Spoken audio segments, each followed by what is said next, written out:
All right, and welcome to case study number 21 of this series, so brilliantly titled Kirk's 40 Case Study Closings. I'm your host, Ryan Kirk, and these case studies range from vacant lots to custom luxury homes and total $2,042,081.71 in profits and equity. Without having to personally go see the property on some, with no cash, no credit of my own, it varies, and I'll explain. And I do it all with Flip Logic and 1-888 Cash Offer. Now let's get into number 21 of the 40 case studies. And that brings us to 13220 Highlands Ranch Road in Poway, California. If you know where that is, it's just north of San Diego. It's actually North County, San Diego. And let's get into it. So the photos that you see here on the left, that's as it was sitting, and same with the middle photo as it was sitting when we found the property. It was brought to us by a bird dog because it was listed on the MLS. And it was owned by an absentee owner. The guy who built this was an eccentric doctor who built this for himself and then ran into complications with his designer, and it resulted into a lawsuit, halt of construction. Flash forward 400 days on market. That's when this was brought to us. It had been on the market for about 400 days. So flash forward to that, and all of the lawsuit and liens being cleared up, and this seller was just trying to just walk away. He didn't want to finish it. He just wanted to get out of it. His motivation, from what he had said, was that he was relocating out of state and wanted to get rid of all of his in-state assets, this being one of them. So he just wanted to rid himself of it. On the right, that's a rendering of what it was intended to look like when it's finished. So this was the white elephant of the neighborhood. Way overbuilt, and totally custom and just completely different than everything in that neighborhood. Was all concrete construction, something that most houses would not be built of. This would be something more along the lines of commercial construction. So it was very one of a kind, designed by a very world-renowned architect who's well known and famous for his extravagant designs like this in that area. And so let's talk about it. So it was 65% completed. It was brought to us. It was listed on the MLS around you could look up the MLS history. I want to say it was around 1.4, 1.3, 1.2 was on the MLS, somewhere around there. I want to say somewhere in that range. The ARV, we ended up calculating around 3.5 million. And the repairs to finish, this was a challenge to figure out what this was going to be, because ultimately the end of the day, our investor who bought this told us he was going to dial down the finishes, not go with the types of finishes that the plans were calling for, because it was so expensive and so over the top and overbuilt for the area, that he felt that the construction in itself was overbuilt, so he could dial it down on the finishes in order to achieve and have it make sense with the ARV that this property would bring for that area, because it was so overbuilt. He's not going to get the money out of it if he puts in the higher finishes, just because there's not going to be a buyer or demand for it. So he dialed it down on the finishes. We ended up coming up with a figure of about $104 a square foot to finish. This place is massive. How you come up with $104 a square foot, which is 1.25, that's something that you can just kind of use as a rule of thumb. We had to get feedback from our investor. So you could say maybe to finish something ultra luxury like this on the high end, call it $100 a foot. So you've probably seen in the past case studies where to do higher end finishes on higher end ARVs, You've probably seen us dial it up, from $40 a square foot to, where you have to touch everything and the place is awful, to doing, a full remodel on a luxury home over, $1.5 million at about, $60 a square foot. So this one got dialed up to about 100.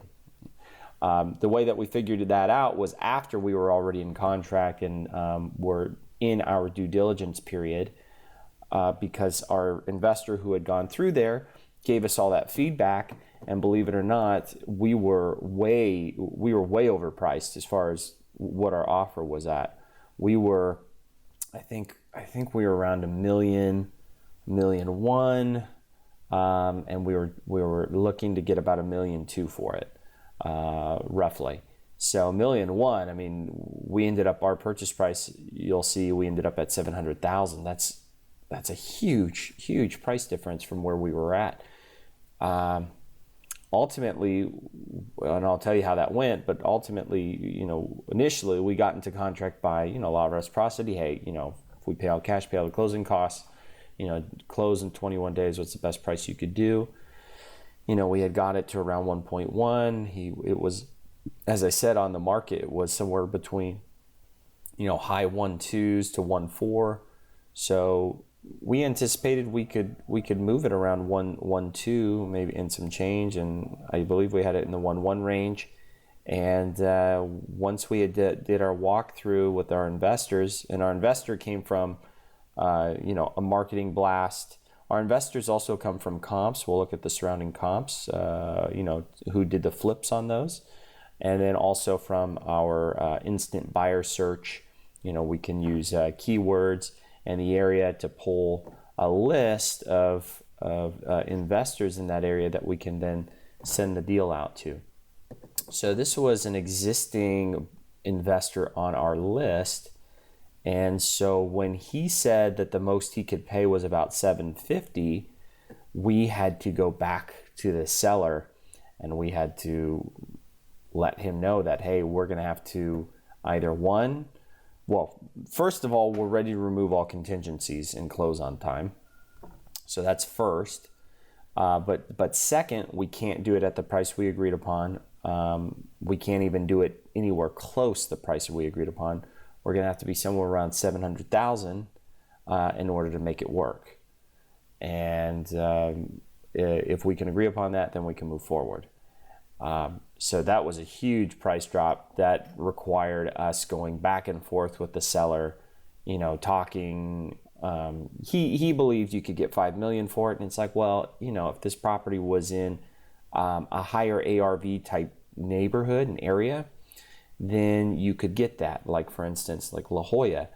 If this same property was in La Jolla, you could get $5 million for it, but it's not. It's in Poway, and that is going to limit the buyer pool of who's going to pay for that.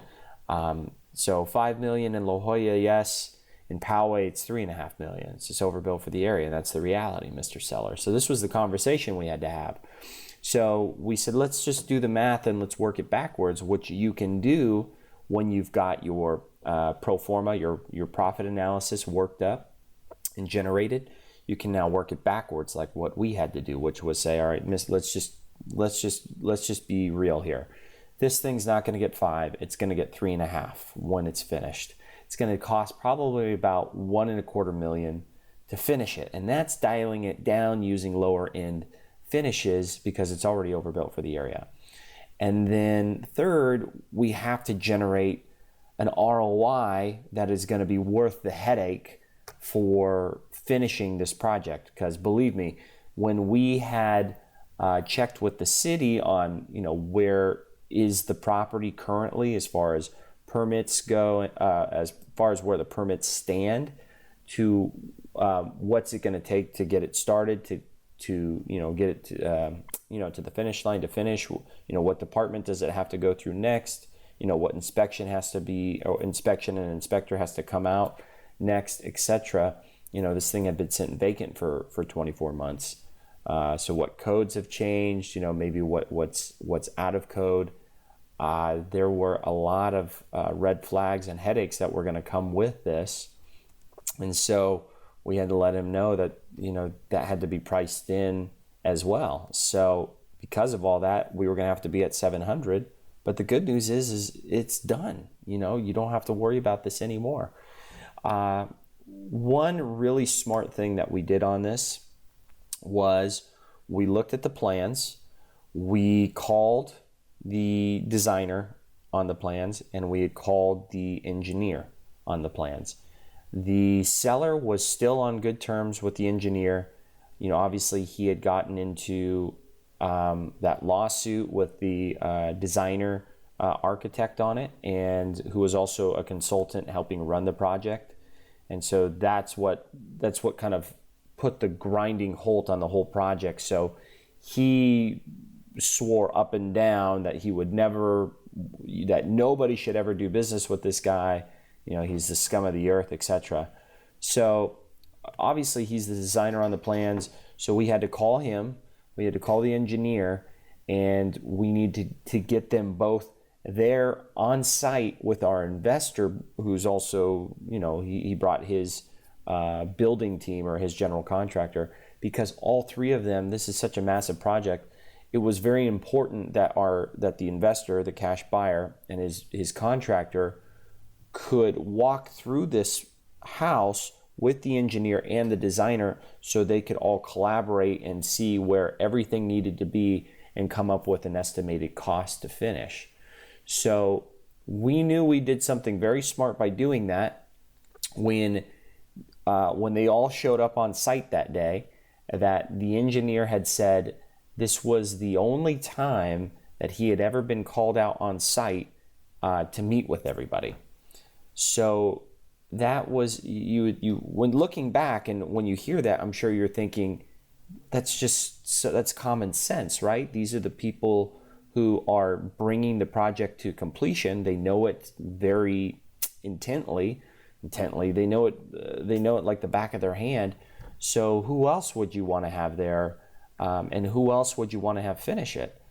So when they were all there, it was that was the key to getting this done, because then all parties could work together to come up with that cost, which came out to, you know, close to $100 a foot, and for us to be able to close this thing.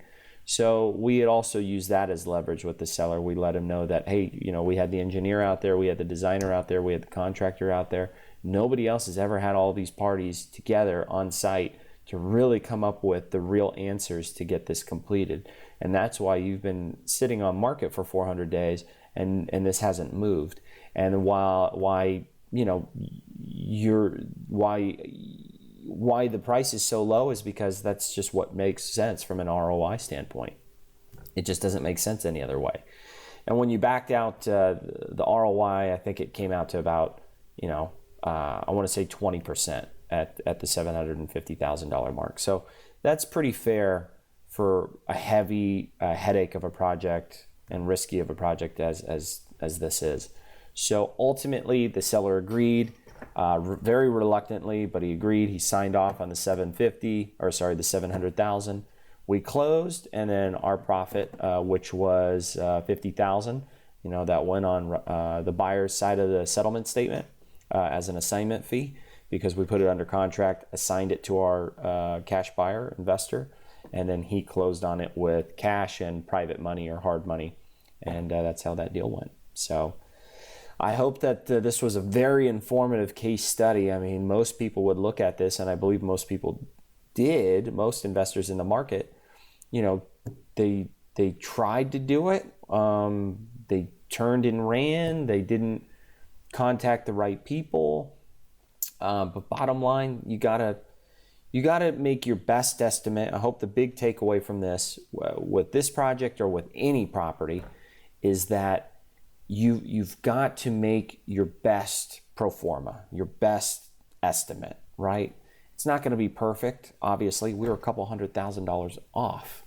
It's not going to be perfect, but it's going to put you in the ballpark, so to speak. We weren't even in the ballpark on this deal, but it's going to get you on a path moving forward, making progress, getting into contract, getting into escrow, getting into your due diligence period, getting your investor and their team out there, whether it's their general contractor or their architect or their engineer, or if it's an existing engineer and architect off a set of plans, you've got to get forward motion moving and do it based on your best guess, your best estimate, your best pro forma.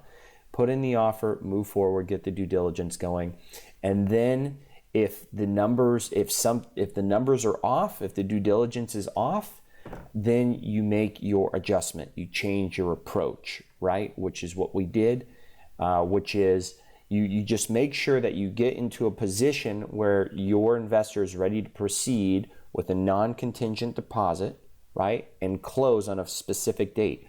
Once you have that, you have all the leverage in the world to go back to the seller for any adjustments that need to be made in order to get the deal done. Because that's when the deal is real, because the seller has never had a real deal.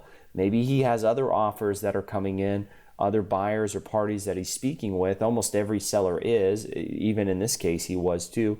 He's got another offer from this other party. Let me ask you one simple question. Is that a non-contingent offer? Most likely the answer is no.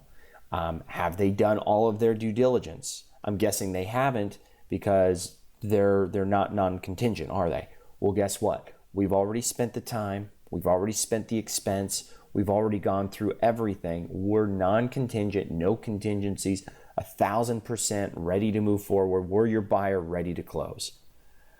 So what's it going to take to wrap this up today? I'm telling you right now, it's going to be $700,000. That's what it has to be. Love it or hate it, that's the number. But guess what? This is done. That's a wrap. You can move forward, and so can we. So, can we agree to move forward? And that's what it takes.